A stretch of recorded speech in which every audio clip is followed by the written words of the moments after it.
Hi friends, मेरा नाम है स्वाति और मैं बीटी में काम करती हूँ। आज हम एक बहुत ही इंटरेस्टिंग टॉपिक के बारे में पढ़ेंगे, लेकिन उस टॉपिक के बारे में बताने से पहले अभी वक्त है आपके साथ एक अच्छी आदत शेयर करने का। मैं आपको ये बताना चाहती हूँ कि ये जो आदत है इसके बारे में आप अपने से छोटों को ज़रूर बताएं, उनके साथ भी इसे ज़रूर शेयर करें। हमें बचपन से सिखाया जाता है कि हमें हमेशा अपने बड़ों से आदर से बात करनी चाहिए, यानी रिस्पेक्ट देकर बात करनी चाहिए।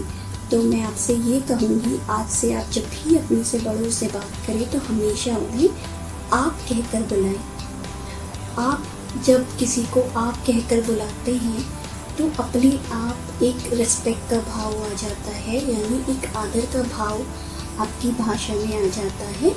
और दूसरा, ये सुनने में भी बहुत अच्छा लगता है। तो ये तो हुई एक अच्छी आदत की बात। अब हम जानते हैं आज के टॉपिक के बारे में। आज का जो टॉपिक है वो बहुत ही इंटरेस्टिंग टॉपिक है, क्योंकि उसने इस आधुनिक युग में हम मनुष्यों के जीवन को काफ़ी सरल बना दिया है और ज्ञानवर्धक भी। तो क्या है वो टॉपिक? वो है इंटरनेट। आज हम जानेंगे कि इंटरनेट का इस्तेमाल करते समय हमें किन किन बातों का ध्यान रखना चाहिए, यानी हमें कौन कौन सी सेफ्टी पे ध्यान देना चाहिए ताकि इंटरनेट यूज़ करें तो हम उसे बहुत ही सेफ्टी के साथ यूज़ करें, ताकि कोई उसका गलत फ़ायदा ना उठा सके। आज हमें इंटरनेट और टेक्नोलॉजी का धन्यवाद देना चाहिए, क्योंकि उसी की मदद से हम आज देश के कोने कोने से जानकारी हासिल कर सकते हैं और एक दूसरे से बात कर सकते हैं। आज इंटरनेट के ही ज़रिए ये मुमकिन हो पाया है कि मैं आपको पढ़ा रही हूँ, आप मुझे सुन पा रहे हैं, आप मुझे देख पा रहे हैं, आप बाकी चीज़ें देख सकते हैं। अब इंटरनेट ने हमें बहुत सारी सुविधाएं दी हैं, हमारे जीवन को बहुत सरल बना दिया है। जैसे आज इंटरनेट आपको हर क्षेत्र में मिलेगा, चाहे वो आपका स्कूल हो, कॉलेज हो, हॉस्पिटल्स हो, आपका ट्रांसपोर्टेशन हो, कहीं भी, मतलब आपको हर क्षेत्र में इसका उपयोग मिलेगा। लोग हर जगह इसका यूज़ करते हैं। ये हर चीज़ के दो पहलू होते हैं, इसी तरीके से इंटरनेट के भी दो पहलू हैं। जहाँ एक तरफ वो हमारे जीवन को सरल बना रहा है, हमें कई चीज़ें सीखने को मिलती हैं, दूसरी तरफ ऐसी भी चीज़ें हैं जो इंटरनेट पे बहुत ख़तरनाक है, जो हमारे लिए काफ़ी डेंजर हो सकती हैं। अब आप सोच रहे होंगे कि इंटरनेट पे ऐसी कौन सी चीज़ें हैं जो हमारे लिए डेंजर हो सकती हैं। तो चलिए जानते हैं। आइए जानते हैं कि हमारे लिए इंटरनेट की सेफ्टी, या आप उसे ऑनलाइन सेफ्टी, ई सेफ्टी या साइबर सिक्योरिटी भी कह सकते हैं, ये क्यों ज़रूरी है। ऐसा क्या है जिनसे हमें बचना चाहिए इंटरनेट का इस्तेमाल करते समय। इसमें जो सबसे पहली चीज़ आती है वो होती है फ़िशिंग। फ़िशिंग ये वो वाली फ़िशिंग नहीं है जिसको हम मछली पकड़ना कहते हैं। इसकी स्पेलिंग थोड़ी अलग होती है, उसके मायने भी थोड़े अलग हैं। ये जो फ़िशिंग है, आप इसे भी कुछ वैसा ही समझ सकते हैं जैसे हम मछली पकड़ने के लिए एक जाल फेंकते हैं, उसमें कुछ खाने की चीज़ें लगाते हैं ताकि मछली उसमें फंस जाए। उसी तरीके से इंटरनेट पे भी कई लोग ऐसी चीज़ें करते हैं, लोगों को बहलाते फुसलाते हैं, या उनसे बहुत किसी भी बहाने से उनकी पर्सनल इन्फॉर्मेशन लेने की कोशिश करते हैं। आप सोच रहे होंगे पर्सनल इन्फॉर्मेशन यानी जो आपकी व्यक्तिगत है, जो आपकी प्राइवेट इन्फॉर्मेशन है। प्राइवेट इन्फॉर्मेशन में बहुत सारी चीज़ें आती हैं, जैसे आपका नाम हो गया, आपकी एज हो गई, आपका फ़ोन नंबर, आपके घर का पता, आपके घर में कौन कौन है, आपके मम्मी पापा के बारे में कोई जानकारी, आपका ईमेल आईडी, आपकी फ़ोटोज़, ऐसी बहुत सारी जो जानकारियाँ होती हैं, ये सारे पर्सनल इन्फॉर्मेशन का पार्ट होती हैं। फ़िशिंग के जरिए लोग आपकी जो ये पर्सनल इन्फॉर्मेशन है इनको पाने की कोशिश करते हैं। किसी न किसी बहाने से वो ये सारी चीज़ें जानना चाहते हैं ताकि उन्हें पता चल जाए, उसके बाद वो आपको उसके ज़रिए आपको या आपसे जुड़े लोगों को नुकसान पहुंचा सके। इंटरनेट में दूसरा थ्रेट है, या फिर आप उसे खतरा कह सकते हैं, डेंजर भी कह सकते हैं, वो होता है इंटरनेट स्कैम। आपने कई बार न्यूज़ में देखा होगा कि किसी ने किसी के साथ ऐसे घोटालों की न्यूज़ आती है, या आपके बड़े कभी आपस में बात कर रहे होते हैं कि उसके साथ बहुत बुरा हुआ, ऐसे उसे किसी ने फंसा दिया, उसके पैसे लूट लिए, या फिर गलत तरीके से किसी ने कोई ट्रांजैक्शन कर लिया। जैसे हम ऑनलाइन ट्रांजैक्शन करते हैं, ऑनलाइन ट्रांजैक्शन मतलब इंटरनेट के जरिए लेन देन करना, किसी को पैसे भेजना या किसी से पैसे मंगवाना, ये सारी चीज़ें हम ऑनलाइन करते हैं। हम ऑनलाइन शॉपिंग करते हैं, उसमें भी कई बार बहुत फ्रॉड होता है। कई लोग बहुत फ्रॉड वेबसाइट्स बना लेते हैं, आपको दिखाते हैं, आप उसकी पेमेंट कर देते हैं, बट सामान नहीं आता। फिर जब आप उसकी कंप्लेन करने जाते हैं तो पता चलता है कि ऐसी कोई वेबसाइट है ही नहीं, या वो जो नंबर उनकी वेबसाइट पे मेंशन है यानी लिखा हुआ है वो गलत है। कई तरीके के इंटरनेट स्कैम होते हैं, उन चीज़ों से कैसे बचा जाए, क्या करना चाहिए, ये इसके बारे में हम आगे जानेंगे। तो आखिर इंटरनेट स्कैम में ऐसा होता क्या है? इंटरनेट स्कैम में लोग क्या करते हैं कि जैसे फ़िशिंग में लोग आपकी पर्सनल इन्फॉर्मेशन के बारे में जानना चाहते हैं, उसी तरीके से इंटरनेट स्कैम भी एक तरीके से फ़िशिंग की तरह आपके लिए आपसे कोई भी जानकारी लेने का तरीका हो सकता है। जैसे फ़िशिंग में लोग ज़्यादातर पर्सनल इन्फॉर्मेशन मांगते हैं, वैसे ही इंटरनेट स्कैम में लोग क्या करते हैं कि वो तरीके ढूंढते हैं जिस तरीके से वो आपको धोखा दे सके, या फिर आपसे झूठ बोलते हैं, आपको बताते कुछ हैं, होते कुछ और हैं। आप जैसे आपके घर में मम्मी पापा हैं, उनकी प्रॉपर्टी, आपके घर में कितनी चीज़ें हैं, आपके घर में कार है नहीं है, बहुत तरीके की जानकारी आपसे हासिल करना चाहते हैं। उनका उद्देश्य सिर्फ इतना होता है कि वो आपके बारे में ये सारी इन्फॉर्मेशन ले सकें और फिर उसे आपको नुकसान पहुंचाने के लिए इसका इस्तेमाल कर सकें। इंटरनेट स्कैम कई तरीके से करा जाता है, जैसे हम चैटिंग करते हैं, कई बार चैट रूम में भी ऐसे लोग होते हैं, ईमेल के थ्रू होता है। आप कई बार ईमेल में देखते होंगे या किसी वेबसाइट में देखते होंगे कि छोटा सा पॉपअप बनकर आता है, उस पॉपअप में एडवर्टीज़मेंट होना है, यानी जो भी एडवर्टीज़मेंट है उसमें कई ऐसे लिंक दिए होते हैं कि जिन पे आप अगर क्लिक करेंगे तो उन तक आपकी ये सारी इन्फॉर्मेशन जो भी आपने अपने कंप्यूटर में सेव कर रखी है या आपके फ़ोन में सेव है वो उन तक पहुँच सकती है।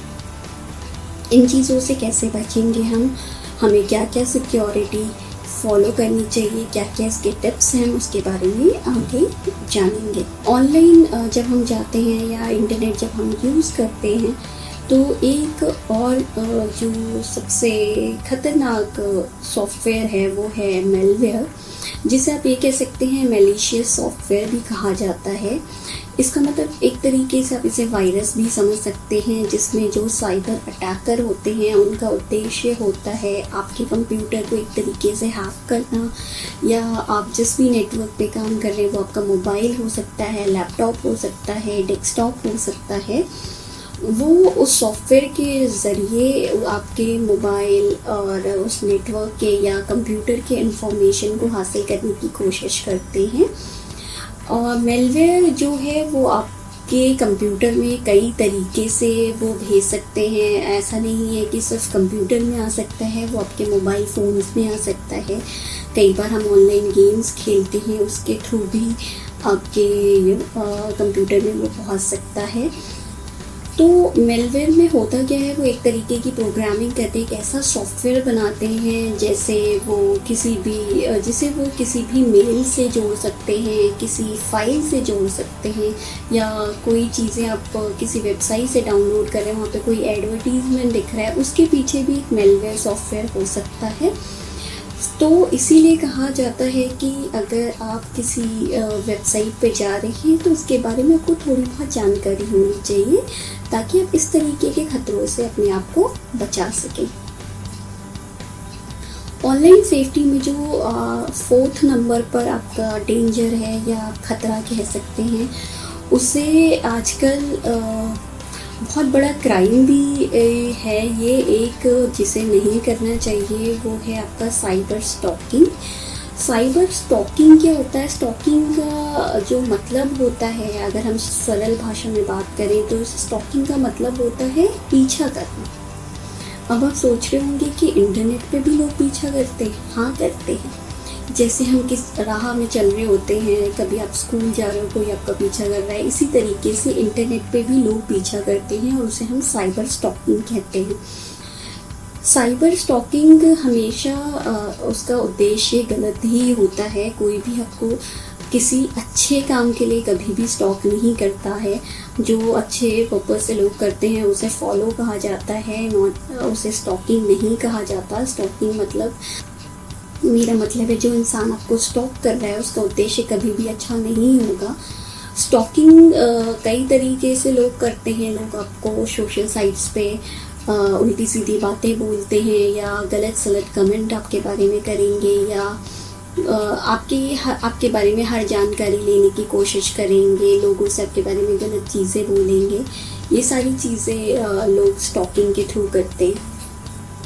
साइबर स्टॉकिंग में लोग कई तरीके की चीज़ें करते हैं। लोग एक इंसान के लिए भी साइबर स्टॉकिंग कर सकते हैं। कई बार ग्रुप ऑफ पीपल, यानी बहुत सारे लोगों के समूह के लिए भी ये किया जाता है। कभी कभी एक पूरे ऑर्गेनाइजेशन के लिए भी साइबर स्टॉकिंग का यूज़ होता है। साइबर स्टॉकिंग में जो भी स्टॉक कर रहा होता है वो क्या करता है कि उस इंसान के बारे में ज़्यादा से ज़्यादा जानकारी लेने की कोशिश करता है, ताकि वो उसे नुकसान पहुंचा सके। उसके बारे में गलत बातें फैलाता है, या उसके बारे में कुछ भी ऐसे अफवाहें उड़ाना, या उसे परेशान करना। इसके लिए लोग कई बार साइबर स्टॉकिंग का यूज़ करते हैं, जो कि एक बहुत बड़ा अपराध है। साइबर स्टॉकिंग के बाद जो इंटरनेट में सबसे ज़्यादा एक खतरा है, जो आपने कई बार शायद न्यूज़ में भी सुना होगा, और जिसके बारे में लोग ज़्यादातर बातें भी करते हैं, वो है बुलिंग। जैसे बुलिंग का मतलब आपने सुना होगा कि बुलिंग कई बार लोग, जब हम बाहर खेलने जा रहे हैं या कोई भी ऐसी चीज़, कई बार आपने रास्ते में देखा होगा कि लोग एक दूसरे को बुरा बोल रहे हैं, या ऐसी चीज़ें लोग जो कि इंटेंशनली कर रहे हैं, यानी उनका उद्देश्य है इस चीज़ को करना। ये, और जब ये सारी चीज़ें इंटरनेट की द्वारा होती हैं तो उसे साइबर बुलिंग कहते हैं। साइबर बुलिंग में लोग आपको गलत बातें बोल सकते हैं, आपको धमकी देना किसी को होता है, या फिर आप कह सकते हैं किसी के बारे में र्यूमर्स फैलाना भी साइबर बुलिंग का पार्ट होता है। कई बार लोग फेक आईडीज़, यानी नकली ईमेल आईडीज़ बनाते हैं इन सारे कामों को करने के लिए, जो कि एक बहुत बड़ा अपराध है। ऐसी चीज़ें करने से हमें हमेशा बचना चाहिए, और कोई ऐसा कर रहा है तो उसके बारे में हमेशा हमें कंप्लेन करनी चाहिए, या फिर अगर आपने किसी को ऐसा करते देखा है तो कम से कम आप अपने बड़ों से उसके बारे में बात करें। अगर कोई आपसे छोटा है तो उसे इन सारी चीज़ों से दूर रखें, और आप उन्हें बताएं कि ये चीज़ें करना गलत है। तो अभी तक हमने जो भी पढ़ा, आइए उसका रिकैप करते हैं, जिसमें आप जानेंगे फिशिंग के बारे में, इंटरनेट स्कैम के बारे में, मेलवेयर के बारे में, साइबर स्टॉकिंग के बारे में, और साइबर बुलिंग के बारे में। तो अब तो आप समझ गए होंगे कि इंटरनेट पे हमें सेफ्टी क्यों रखनी चाहिए, जो कि अभी हमने पीछे पढ़ा कि बहुत सारे लोग फिशिंग के लिए इसका यूज़ करते हैं, साइबर बुलिंग करते हैं, इंटरनेट स्कैम होते हैं, मेलवेयर्स होते हैं, स्टॉकिंग होती है। इन सारी चीज़ों से कैसे बचा जाए, इसके लिए हमें ये जानना बहुत ज़रूरी है कि हम इंटरनेट का इस्तेमाल करते टाइम अपनी सिक्योरिटी, या हम कैसे उस पर सेफ रह सकते हैं। आइए अब जानते हैं इंटरनेट सेफ्टी के बारे में। इंटरनेट सेफ्टी यानी इंटरनेट का इस्तेमाल करते टाइम आप कैसे सुरक्षित रहें। वैसे तो आप लोग बहुत स्मार्ट हैं, लेकिन जब आप इंटरनेट का इस्तेमाल करें तो भी आपको स्मार्ट बनने की ज़रूरत है। लेकिन यहाँ पे जो स्मार्ट है वो भी आपकी तरह होशियार ही है। यहाँ पे जो स्मार्ट है, आइए उसके बारे में जानते हैं।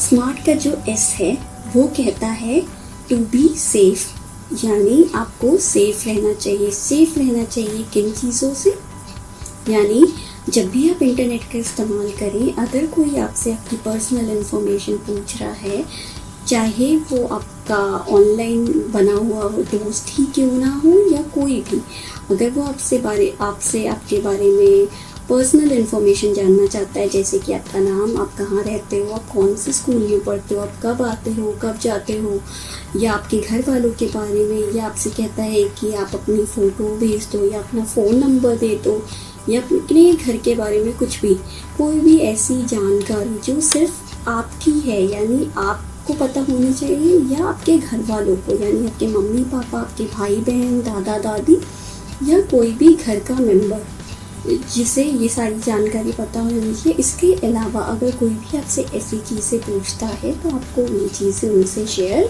नहीं करनी चाहिए। स्मार्ट में जो दूसरा लेटर आता है वो आता है M, यानी डोंट मीट अप। इसका मतलब होता है कि हमें किसी से नहीं मिलना चाहिए। इसका मतलब ये नहीं है कि आपके घर में कोई आया है तो आपको उससे नहीं मिलना चाहिए। इसका मतलब है जब आप इंटरनेट का इस्तेमाल करते हैं उस टाइम पे कोई आपका ऑनलाइन दोस्त बनता है या आप जिसे नहीं जानते, जो कि आपके लिए एक अजनबी है, और वो आपको मिलने के लिए बुलाता है, तो ऐसा नहीं कि आप उसने बुलाया और आप चले गए। कभी भी अगर कोई इंटरनेट पे आपको ऐसी चीज़ें बोलता है कि मैं तुम्हारे स्कूल के बाहर आऊँगा या तुम मुझे यहाँ आकर मिलो, या आपको किसी भी तरीके का कोई लालच देता है, इन चीज़ों से हमें बचना चाहिए। और सबसे पहले इसके बारे में आपको अपने घर वालों को बताना चाहिए, अपने मम्मी पापा को, या जिस पे आप विश्वास करते हैं। अपने घर में आपके भाई बहन, दादा दादी, जो भी आपके घर के मेंबर्स हैं, उनसे इस बारे में ज़रूर बात करें। कभी भी किसी के बुलाने पर ऐसे बाहर मिलने ना जाएं। स्मार्ट में जो तीसरा लेटर आता है वो है A, यानी एक्सेप्टिंग। इसका मतलब होता है स्वीकार करना। अब इंटरनेट पे क्या स्वीकार करने की बात हो रही है? इंटरनेट पे जैसे कई लोग फाइल्स भेजते हैं, कोई ईमेल भेजते हैं, या आपके किसी अनजान इंसान ने आपको कोई लिंक भेज दिया कि ये गेम बहुत अच्छा है, इस लिंक से डाउनलोड कर लो। हमें ऐसी कोई भी चीज़ें एक्सेप्ट नहीं करनी चाहिए, स्वीकार नहीं करनी चाहिए जिसके बारे में हम नहीं जानते। जब तक आपको सेंडर के बारे में ना पता हो, यानी जो आपको वो चीज़ें भेज रहा है वो आपका जानने वाला ना हो, तब तक आप ऐसी कोई भी फाइल या कोई भी ऐसे लिंक पर क्लिक ना करें। इससे आपके कंप्यूटर में या आपके मोबाइल में इंटरनेट स्कैम होने का या फिर हैकिंग होने का, कि कोई आपकी पर्सनल इन्फॉर्मेशन चुरा सकता है, शेयर हो सकती हैं, आपका डेटा आपके मोबाइल से किसी और के पास जा सकता है। तो हमें इन सारी चीज़ों का ध्यान देना चाहिए। अगर आपको कुछ डाउनलोड ही करना है और आपको उसकी जानकारी नहीं है तो हमेशा अपने बड़ों की मदद लें।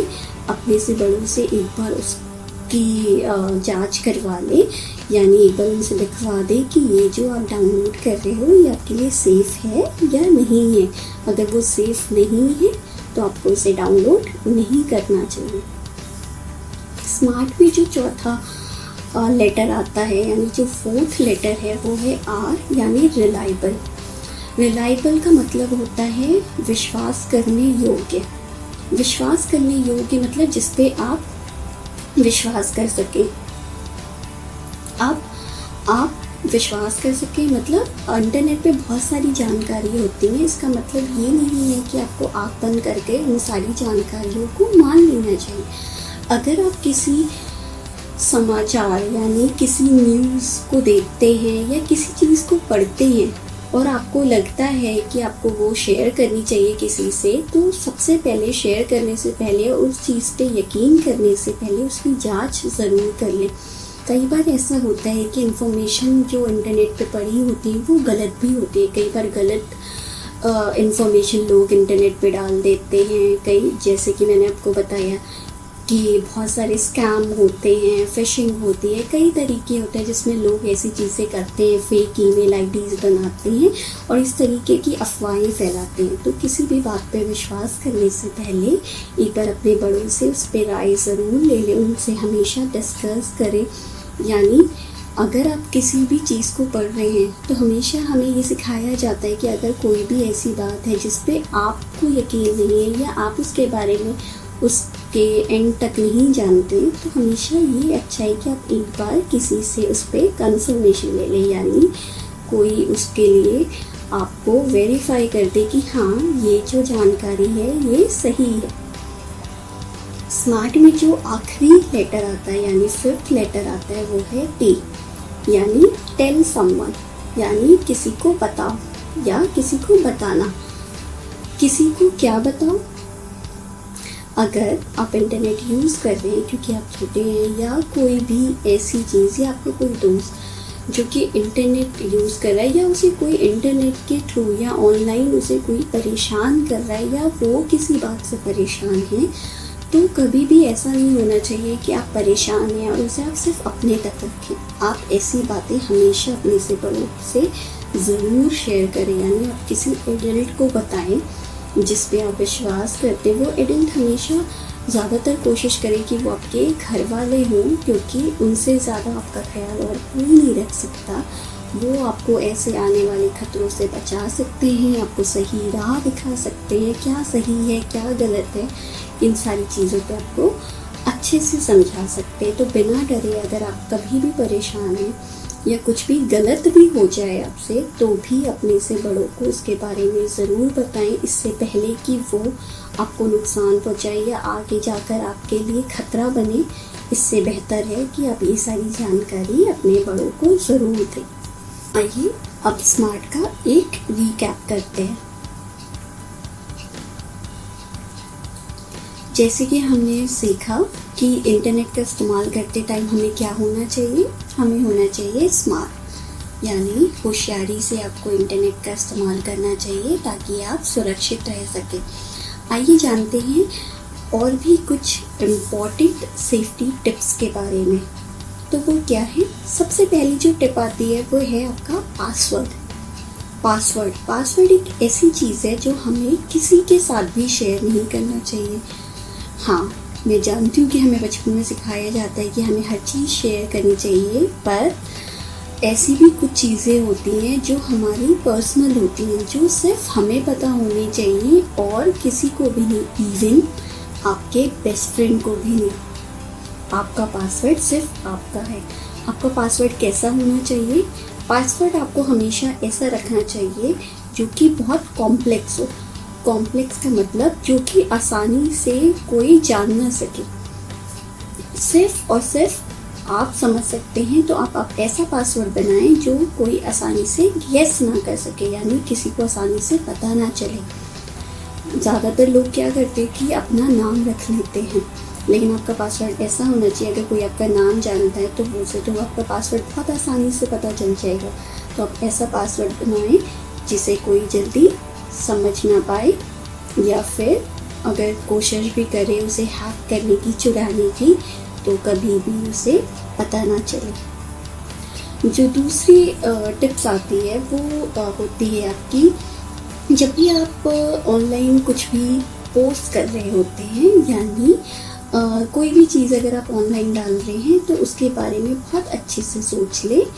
ऐसा ना हो कि जो आपका पोस्ट है वो आपके किसी दोस्त को या किसी अन्य व्यक्ति को उससे कोई आपत्ति हो, यानी या फिर उसे कोई अपसेट बनाए, या फिर वो इंसान उसे देखकर दुखी हो जाए या उसे बुरा लगे। हमें ऐसी कोई भी चीज़ पोस्ट नहीं करनी चाहिए जिससे किसी और को दुख हो। हम ऑनलाइन जब कुछ भी डालते हैं, यानी कोई फ़ोटो डालते हैं, कोई वीडियो डालते हैं, तो हम ये सोचते हैं ये तो हमारी वीडियो है, ये तो हमारी फ़ोटो है। लेकिन मैं आपको एक बात बता दूं, जब आप इंटरनेट पे कुछ भी चीज़ें डालते हैं वो कभी भी आपकी सिर्फ नहीं रह जाती। इंटरनेट पे हज़ारों लोग हैं, दुनिया के कोने कोने से लोग उसे एक्सेस कर सकते हैं, यानी उसका इस्तेमाल कर सकते हैं और चीज़ें देख सकते हैं। तो इंटरनेट पे कुछ भी डालने से पहले आप ये ध्यान में रखिए कि आप उसकी सिक्योरिटी सेटिंग्स में जाएं और हमेशा उसमें प्राइवेसी सेटिंग्स का ऑप्शन चूज़ करें, ताकि आप जो भी चीज़ें डालें वो सिर्फ प्राइवेट हो, जो सिर्फ आप देख सकें, या जिन लोगों को आप अलाउ करते हैं, यानी जिन्हें आप एक्सेस देते हैं वो चीज़ें आपकी देख सकते हैं। वो आपके घर वाले हो सकते हैं, आपके भाई बहन हो सकते हैं, आपके कज़न्स हो सकते हैं, या आपके कुछ खास दोस्त जिन पे आप विश्वास करते हैं, जो आपके घर में आते जाते हैं, जिन्हें आपके घर वाले भी जानते हैं। तीसरी चीज़, अगर आप इंटरनेट पे, जैसे कि मैंने आपको स्मार्ट में बताया था कि कोई आपसे आपकी पर्सनल इन्फॉर्मेशन पूछ रहा है, तो आपको वो चीज़ें कभी भी किसी को नहीं बतानी चाहिए। साथ ही साथ किसी भी वेबसाइट पे अपनी कोई भी पर्सनल इन्फॉर्मेशन हमें नहीं डालनी चाहिए, क्योंकि उससे बहुत ही ज़्यादा खतरा होता है कि कोई भी उस वेबसाइट के थ्रू आपकी वो इन्फॉर्मेशन जान सकता है, चुरा सकता है, उसका गलत इस्तेमाल कर सकता है। तो इन चीज़ों से हमें बचना चाहिए। इंटरनेट का इस्तेमाल करते टाइम हमें कुछ और बातों का भी ध्यान देना चाहिए, जैसे कि ज़रूरी नहीं कि इंटरनेट पे आप जिससे बात कर रहे हैं वो आपको जो भी चीज़ें बता रहा है वो सच है। हमेशा किसी पे आँख बंद करके विश्वास नहीं करना चाहिए। हमेशा ऐसा नहीं होता कि लोग अपने बारे में जो बता रहे होते हैं वो वही होते। लोग बहुत ज़्यादा फेक ईमेल आईडीज़ बनाते हैं, नकली ईमेल आईडीज़ यूज़ करते हैं किसी को परेशान करने के लिए, किसी से कोई पर्सनल इन्फॉर्मेशन लेने के लिए, किसी को कोई नुकसान पहुंचाने के लिए। तो आप हमेशा जब भी किसी से बात करें तो हमेशा अलर्ट होकर बात करें। किसी को कुछ भी बताने से पहले 10 बार सोचें। अगर आप नहीं समझ पा रहे हैं तो मैं हमेशा जैसे कहती हूँ कि आप अपने किसी बड़े से ज़रूर हेल्प लें, या जिस पे आप विश्वास करते हैं। वो आपके भाई बहन हो सकते हैं, आपके घर का कोई इंसान हो सकता है जिस पे आपको यकीन है। आपके सबसे अच्छे दोस्त आपके मम्मी पापा होते हैं, उन्हें आप ये चीज़ें ज़रूर बताएं। अगर आप किसी भी डाउट में हैं, कुछ भी करने से पहले हमेशा ये ज़रूर अच्छा होता है कि आप इसे एक बार चेक कर लें। आइए जानते हैं कुछ और सेफ्टी टिप्स के बारे में। जब हम ईमेल यूज़ करते हैं तो ईमेल यूज़ करने के लिए जब भी आप अपने अकाउंट में लॉगिन करते हैं तो हमेशा कोशिश करिए कि आपका जो पासवर्ड है वो कोई और ना देखे, या आप उसे कहीं ऐसी जगह पे ना लिखें कि कोई भी उसे देख सकता हो या पढ़ सकता हो। दूसरी चीज़, जो आपका पासवर्ड है वो जितना लंबा होगा, जितना कॉम्प्लेक्स होगा, यानी जिसको गेस करना जितना मुश्किल होगा, आप उतने ही सेफ हैं। एक और चीज़ आप कर सकते हैं कि टाइम पर, यानी 1 महीने में, 2 महीने में, जब भी आपको टाइम मिले, आप अपना ईमेल पासवर्ड चेंज कर सकते हैं। अगर आपके पास एक से ज़्यादा ईमेल आईडीज़ हैं तो कभी भी पासवर्ड सेम मत रखिए, यानी एक जैसा पासवर्ड दोनों के लिए नहीं होना चाहिए, क्योंकि अगर किसी को आपका एक पासवर्ड पता चल गया तो वो आपकी बाकी ईमेल आईडीज़ पे भी लॉगिन कर सकता है। तो हमेशा हमारा पासवर्ड एटलीस्ट कम से कम आपको 30 या 60 डेज़ में उसको चेंज करते रहना चाहिए।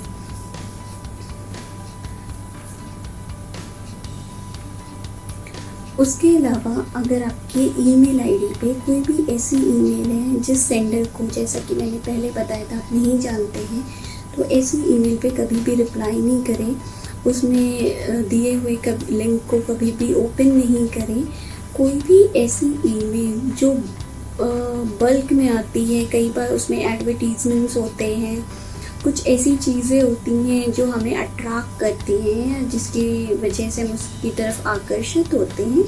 ऐसी जो ईमेल्स होती हैं, सबसे पहले आप उनके ईमेल आईडीज़ पे ध्यान दीजिए कि क्या वो आपको देखने में सही लग रही है, क्या आपको लगता है कि आपको वो ईमेल ओपन करनी चाहिए।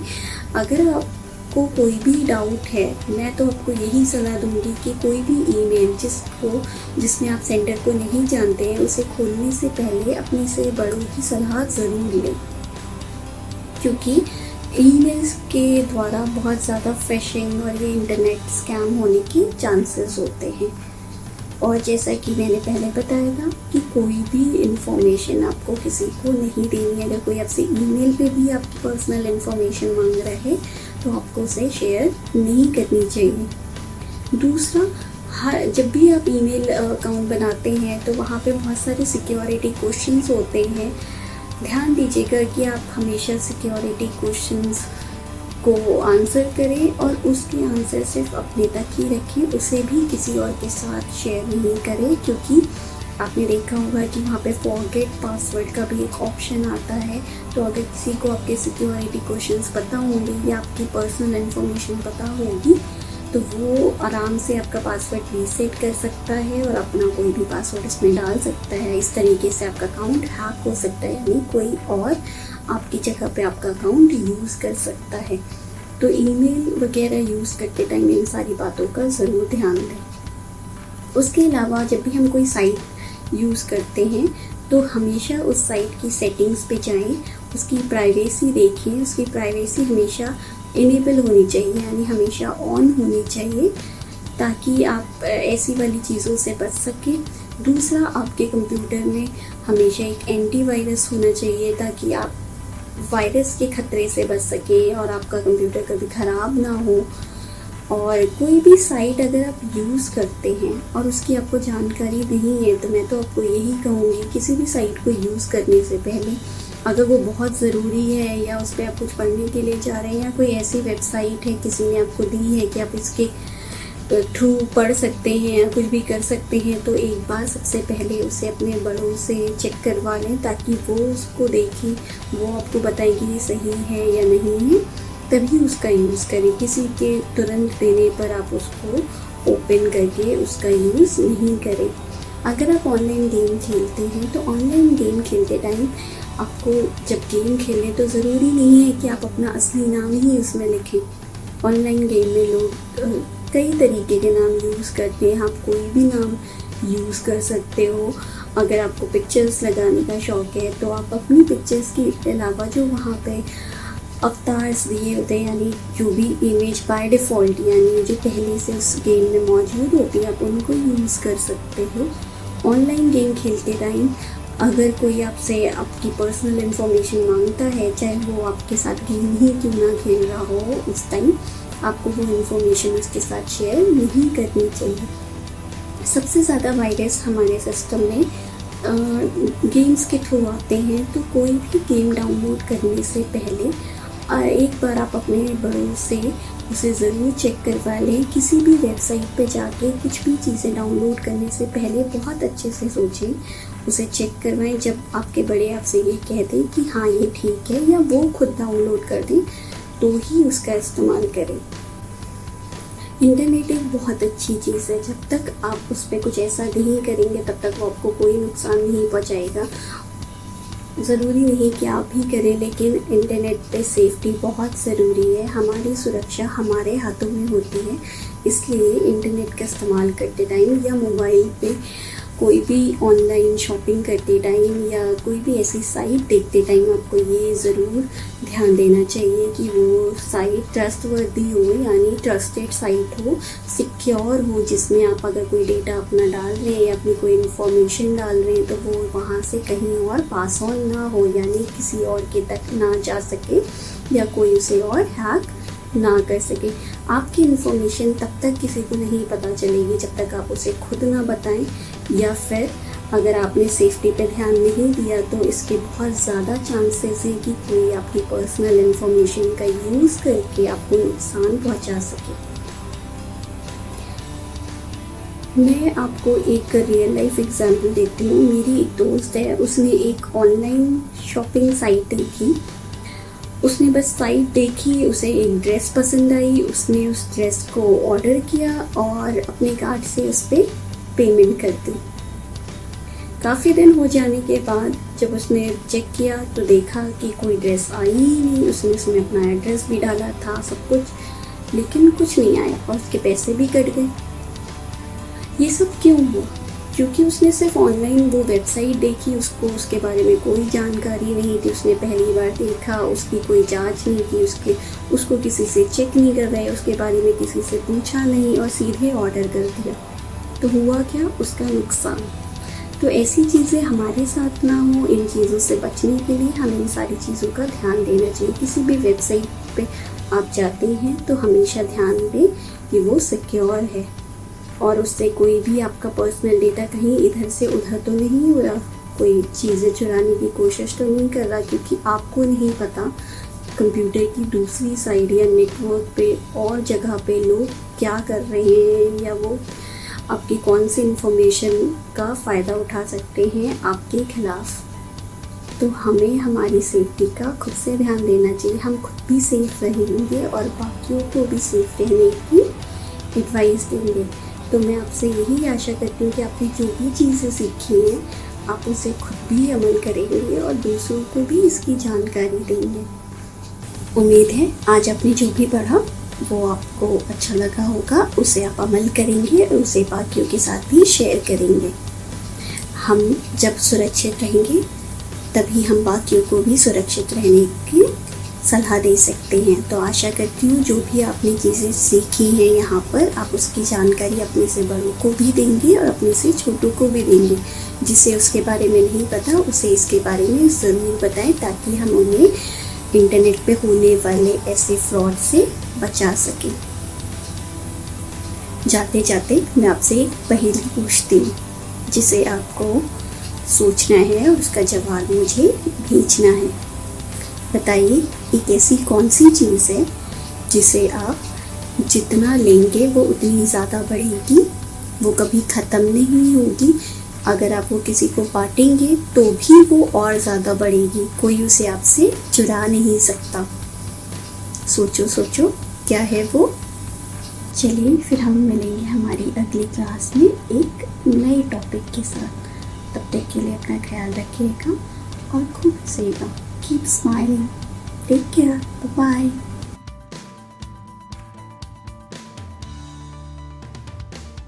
आप सभी बच्चों से यह अनुरोध है कि आप भी इस प्रतियोगिता में हिस्सा लीजिए और अपनी एंट्रीज को हमारे पास भेजिए।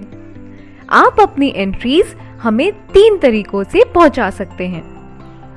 पहला, व्हाट्सएप द्वारा इस नंबर पर भेज सकते हैं। नंबर है 9321961744 9321961744। दूसरा, आप हमें ईमेल भी कर सकते हैं इस मेल आईडी पे BEPCDDPROGRAM@gmail.com, या आप हमें डाक के माध्यम से भी अपनी एंट्रीज भेज सकते हैं इस पते पर। गुणवत्ता संभाग, बिहार शिक्षा परियोजना परिषद, शिक्षा भवन, राष्ट्रभाषा परिषद परिसर, सैदपुर, राजेंद्र नगर, पटना 800004। बच्चों, आपको अपनी एंट्रीज हमें इस प्रारूप में भेजनी है। सबसे पहले विद्यार्थी का नाम, फिर विद्यालय का नाम, उसके बाद कक्षा और एकदम अंत में जिला। इस तरह से लिखकर आप अपनी एंट्रीज हम तक पहुंचा सकते हैं। और याद रखें, आप हमें अपनी एंट्रीज आने वाले शुक्रवार शाम 6 बजे तक ही भेज सकते हैं। धन्यवाद।